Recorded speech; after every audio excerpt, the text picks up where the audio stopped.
Mga gods yung kasama ko ngayon. Kumulog, dumaan lang kami.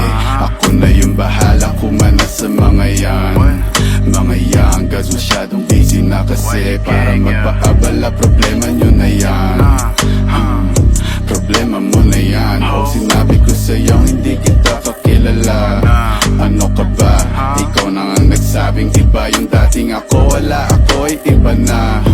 Shit, kung wari na wala, ibabalik bigla na parang mo. Pagtapos naming sumagad sa smoke na dala-dala na joke, pati nasa nakapoke sa ngalangalan niya nung pinayo ko nila. Laro-laro niya pa sa throat, parang flow ko makulit. Bigla ko lang naisip to, pigang-piga na nga kaya titigil ko na lang sa better guess, adrenaline rush, biglang bibilis, parang gilat.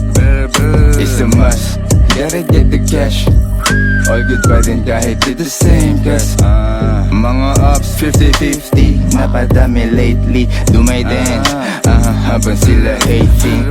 Mga demons, yeah, face it. Katay sa mga YG binibasic.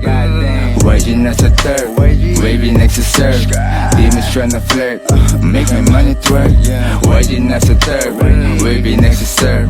Demons tryna flirt, make my money twerk. Yeah, pagka-pull up, sobrang grimy. Dala ko mula, dala niya hotkeys. Galing Columbia, ubos yung 1G. Yung mga shooters, para bang Nazi. Na parang Tupac, tagin lang nung 90s. Na mala John Wick, killing gamit lapis. Yung pagka-spit ko sa beat, pang papawis. Ubos parang manchis, chill homie I got this. Laging nasa gig,